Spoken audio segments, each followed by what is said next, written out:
What's up, YouTube? You already know what time it is. Tales from the Jungle. What's up, YouTube? You already know what time it is. Tales from the Jungle, episode 10. Your favorite YouTube series. Today, we're going to be talking about a guy that I was in county jail with. Not prison. He wasn't in prison, but I mean, it's still the concrete jungle. What am I going to call him? Let's call him JJ. His name started with a J and it's vague enough, so we're going to call him JJ. And this guy, it was confirmed by one of his relatives that his father was his grandfather.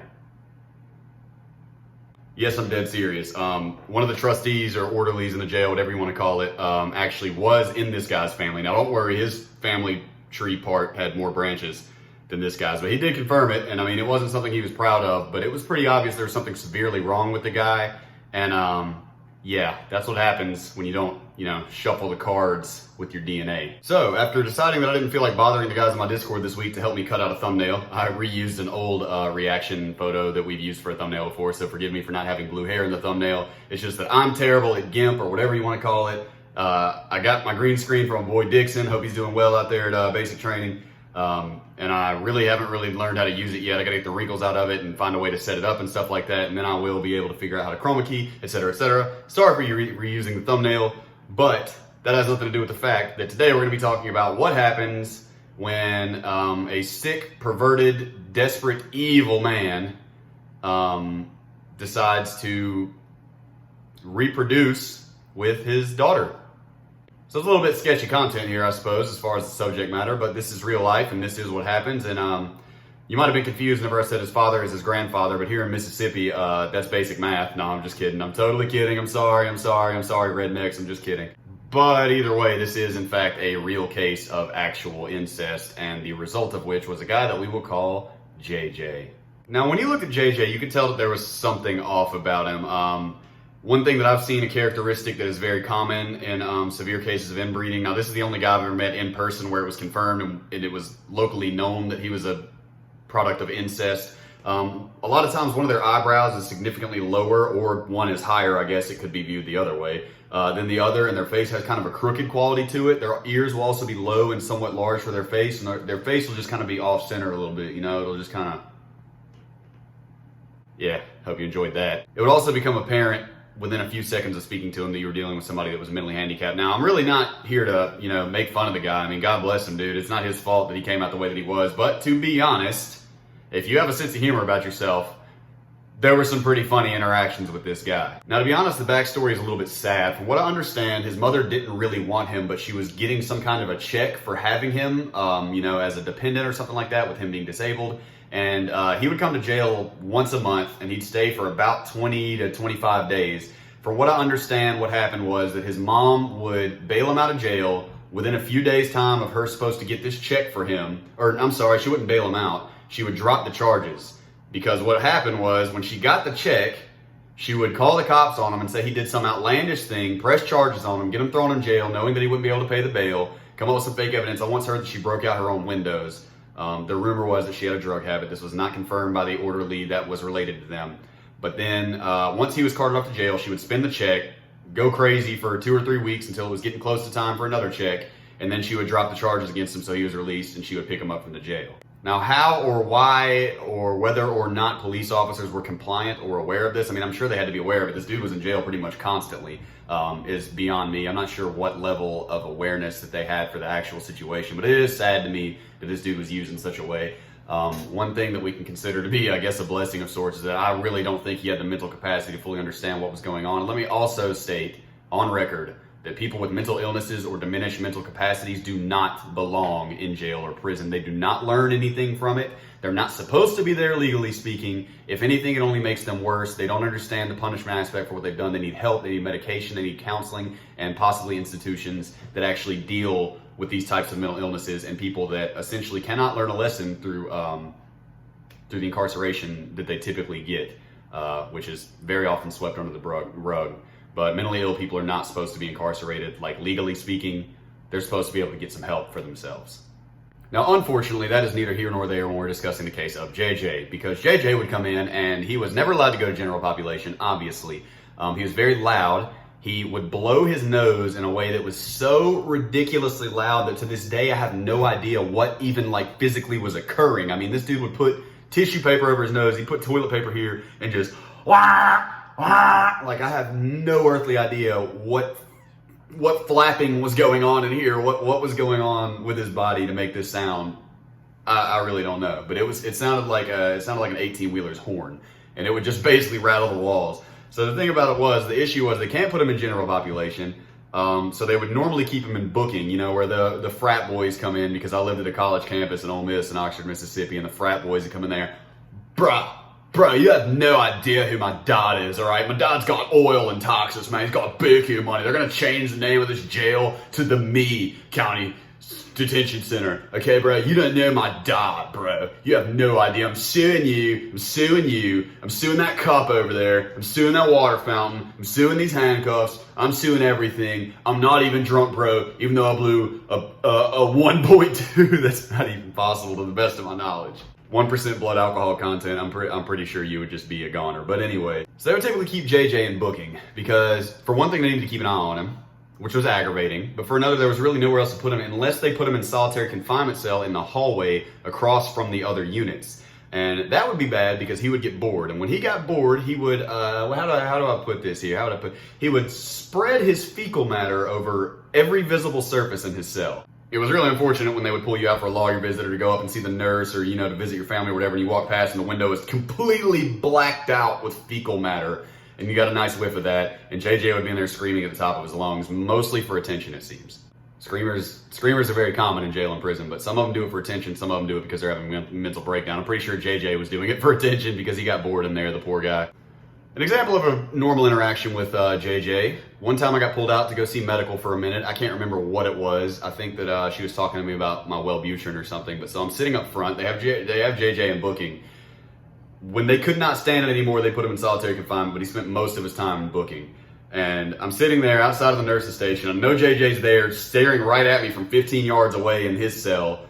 And so I'm trying to ignore him and just stare at the ground. And I had my county jail orange, I had my glasses on and my shower slides, you know, and JJ kicks up. Hey, white dude. Hey, white dude. Hey, white dude. Hey, white dude. Hey, white dude with the glasses on. Hey, white dude with the glasses on. Hey, white dude with the glasses on. Hey, white dude with the glasses on. Hey, white dude with the glasses on and the flip-flops. Hey, white dude with the glasses on and the flip-flops. Hey, white dude with the glasses on and the flip-flops. Hey, white dude with the glasses on and the flip-flops. And I was like, well, okay, what's up, JJ? What's up, man? What's up, dude? What do you need, man? What can I do for you, buddy? What do you need? What do you need, JJ? His response in this particular instance was, hey, man, I was gonna tell you, do you got a piece of candy? No, JJ, I do not have a piece of candy on me. I did not bring commissary candy with me to the front of the jail to come see the nurse about my Wellbutrin. I'm sorry. During the myriad intervals that I spent in booking for a lot of times if you get in trouble for anything or you're having issues, you know, like I got in a fight with this like 49-year-old guy one time and they put me in booking for like 2 weeks. And he was up there for a good bit of that time. He would ask outlandish favors of the people that worked there. I remember him asking one of the COs that was actually a pretty nice guy, you know, when I was going through withdrawals, whenever I first got to county jail when I was 19, the guy brought me some ice water and some ibuprofen and stuff, which he wasn't supposed to do. And I didn't know at the time what a big deal that was for a CO to actually go out of his way and go do some physical exertion to actually help an inmate. But looking back years later, I see him bringing me that little cup of ice water as a mercy, the likes of which many people will never understand. So an example of JJ, I remember that guard comes up and JJ was like, oh man, I can't say his name. I'm gonna call him D. It always seems like letters. In this case, let's make it D-E-E. Hey D, hey D, hey D. Oh now D, hey D. D, hey D, hey D, oh now D, what's up D, hey D, hey D, what JJ, what do you want, man, what can I get for you, JJ, what is it, man? I mean, he would just push you to the breaking point. He goes, hey man, I was gonna tell you, man, can you make me a calendar for last year in March? And D was like, yeah man, give me a minute, man, I'll make, last year in March? No, man, I have to add up all them days. No, man, no, I'm not gonna make you a calendar for March of last year. What are you talking about? So JJ's like, oh man, please, all you gotta do is like just write it down for me. D was like, no, that's not happening. I'm not sitting here calculating it. I'm not about to, I mean, I'm sure he wasn't about to go Google it and print off a calendar for this guy. They're not supposed to do stuff like that, you know, but he had a mercy about him. He had some mercy about himself for a minute there. He was gonna do it, and then he thought about what an overbearing task that would be without using technology, and then he'd have to write it out by hand because he can't print off a piece of paper and give it to him. Probably the funniest thing about the guy, other than his complete and total lack of understanding with other people, which did lead to some humorous interactions at times, was whenever they would have him in the hallway cell in solitary confinement, when he wasn't spreading poo-poo all over the place. You know, one of the most common ways of passing contraband in jail and prison is called fishing. It's where you take a long piece of string, which can be cut off your mattress or even tied out of a plastic.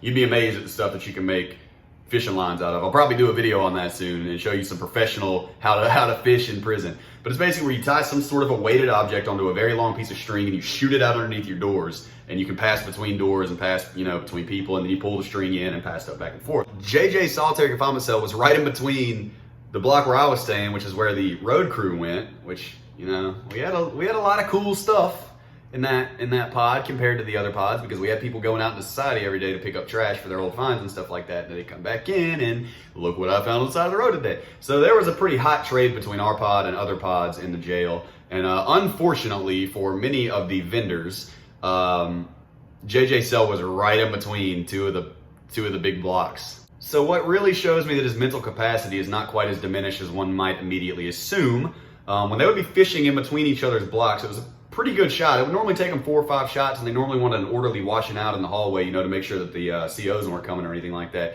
They'd organize this and all this, man, and they'd shoot, and they'd finally get it in there, right? How about JJ would shoot out a little tiny itty-bitty string tied to a toothpaste, one of the little jail toothpaste with a staple hooked on the end of it, which is a good way of doing it now. You want a staple to help catch lines. And he would be pirating these dudes' contraband. He would be shooting out, he'd start seeing them pull it in, you know, and there's some little cigarettes or whatever on there. All of a sudden, JJ just, wah, wah, wah, and you just hear the dude who's pulling the string or pushing or whatever be like, pull, pull, and so the dude would be pulling it back in, trying to beat JJ, because here comes JJ's pirate ship just sailing out the seas of the hallway right now, coming to grab those cigarettes. And the best part was, he didn't smoke, that we're aware of. He didn't have any batteries in there. He didn't have any razor blades. He didn't have anything to actually light the cigarettes with, roll them, whatever. I don't think that he was just bored, so he would just take the stuff, and I guess he'd flush it down the toilet. I mean, he knew it was contraband. He knew he wasn't supposed to have it. He never got caught smoking. He never got caught with any tobacco. That I'm aware of. So, I mean, like, he sniped them a good 4 or 5 times when I was in that pod, and of course they threatened him within an inch of his life and tell him they were going to do this and that to him, but he was protected custody, essentially. I mean, it's not like they really had him protected. They would just keep him out of the way of everybody else, mainly because of the ruckus that he caused. He was a pretty interesting character, and the last time that I really saw him, he was threatening to fight the orderly that was like his uncle or cousin or whatever. I mean, the guy that was in his family that I was talking about, the trustee that was related to him, that confirmed to us that he was in fact a product of incest, and he did not say so maliciously, man. I think he was really just kind of trying to get people to get off of JJ's back, because there's not a lot of compassion or understanding or patience in the concrete jungle. That is something that you will not find very much of, and the moments that you do find it are pretty touching. Like in the video I did of you know, most beautiful things that I saw in prison. I mean, it'll move the people that are, I guess, you know, a little more attuned to such things. But most people really just wanted to beat the shit out of JJ all the time. They didn't really understand that he was mentally handicapped and that he couldn't really help himself. That, you know, he was slow and he was off kilter and all this. They didn't care about all that. They cared about, this dude took my cigarettes, and whenever I'm in the hallway with him, I'm going to beat the teeth out of his head. The last time that I saw him, though, he was talking a bunch of trash to the orderly. And now keep in mind, the orderlies can make your life hell. They deal with your laundry. They can take your laundry out. They can dictate whether or not you get your proper amounts of toilet paper and your toothpaste and stuff like that. And this guy was a relative of his as well. And he was talking all this trash, and he was in his cell and all that, and blah, blah, blah. And Lee, I'm gonna bust you in your mouth. I'm gonna bust you in your mouth. He had a real bad speech impediment. He would say, you know, mouth, and like his, I don't know how to put it. Like, I'm not making fun of the guy. I just can't help but emulate characters whenever I speak about it. Well, how about just in time, JJ was opened up to go see the nurse or whatever, and so they popped the cell door, and his uncle or whatever is standing 10 feet away from him, like, yeah, what now? And then JJ wouldn't come out of his cell. He was huddled up in the corner telling the guards to help him. Even though the guy was not coming at him, he wasn't trying to fight him. He was a trustee. He had his, you know, he had it made as far as he can in there. He wasn't about to go beat him up or anything. But as soon as the cell popped, JJ just like immediately had this terrified reaction and ran into the corner. You know, that's about the last time that I saw him, man. I heard him screaming a few times after that. But during my 17 months in that jail on my first go around, he was almost a constant presence there. And it was a real handful for the COs to deal with him. And trying to find places to put him and trying to keep him away from people, you know, because, I mean, you never know what that guy's going to do. He could throw a turd out of a cell and hit some sorority girl, and then they really would have a lawsuit on their hands, not just one of the I'm entitled, so I'm threatening everybody with lawsuit threats. It would actually be a lawsuit on their hands. So it was a real miserable existence for that guy, and I felt for him, you know, but he seemed to be having the time of his life. I guess he just didn't really know any differently, you know. I mean, I don't know what it's like to be mentally handicapped to that extent, and I mean, it seems like he was just playing the hand he was dealt, you know? And this was the only confirmed case that I'm actually positive was actual incest that I ever I ever encountered during my time inside. And yeah, it's sad, man. It's sad that the guy was living like that. But you know, I mean, what can you do? The cops knew who he was, they knew what was going on, and they didn't seem to intervene or, you know, send him to an institution or anything like that. They just let his mother use him and then send him to jail, which is taxpayer dollars. So, good job, lady. You're really draining the economy over there. Now, I thought this was an interesting topic, mainly because if any of you guys watch the Soft White Underbelly channel, the guy just posted a video a few days ago that was getting pretty big pretty quickly about an inbred family, and he went and interviewed them, and they look a lot like JJ did. And my wife and I were talking about it. She was like, did you ever meet anybody that was inbred in there? And I was like, yeah, as a matter of fact, I did. I'd almost forgotten about the guy, you know, and then as soon as I started chatting about it, all the memories came rushing back. So I figured it was relevant at this time. People, stay away from your family members, all right? Stay away from your damn family members, all right? You got to shuffle the cards more with your DNA. You can't just keep, you're going to come out, you know, look at the Targaryens. They always had a psychopath around there or something like that, man. We're not trying to do all that. So anyways, as usual, I missed yesterday's YouTube stream. We were having issues with my daughter again. Not issues, just like her just being fussy and fighting and stuff. And I don't like bailing on my wife if I'm not like Twitch streaming, you know. When I'm Twitch streaming, that's my job, that's my work. I come in here and I sit down and do my thing. She normally goes to my in-laws house to get some help with the baby for a while or whatever. My mom comes over. She was being a little fussy and I didn't feel good anyway. So I'm sorry that I missed another YouTube live stream. They're very inconsistent, but I try to do them on Sundays at 7 o'clock p.m. Central Time. Down below, we've got my Discord server. Feel free to join the Discord server. I normally post the thumbnails early in there and stuff like that, or tell people what videos are going on. We chat, we chill. I do Discord-only streams for video games sometimes where I just chat with everybody, put my headset on. It's a lot of fun. So come kick it in the Discord. The Instagram is down there. You give me a follow. I try to follow everybody back. 600 people or so have followed me and then unfollowed, so now I'm following more people than are following me, and so I look like a total creep. Maybe that's not the implication in today's society. I don't understand 2020. And most importantly, we got my Twitch link down there. My Twitch is www.twitch.tv/jpillault. Please come hang out. I mostly play RuneScape, but I play all kinds of games. And if you don't like the game that I'm playing, we can just chat and chill and hang out, man. Ask me some prison stories. I chat about whatever whenever I'm streaming, man. It'll be a good time. So I love you guys, man. Hope everybody is staying safe out there. Hope you guys are having a blessed week. This is the Monday upload. This is the Monday upload, and this was episode number 10 of Tales from the Jungle. Dad equals grandfather, I guess is what we'll call it. What are we going to do now, guys? Because everybody always asks, what is he going to do when he runs out of fingers for Tales from the Jungle? This is episode 10, man. I'm out of fingers. I mean, what are we going to do? You know what I'm saying? Down below is the link to the OnlyFans. I'm totally kidding. All right, I love you guys, man. I'll see y'all next week. Everybody have a blessed day. I love y'all. See you next Monday for the Monday upload.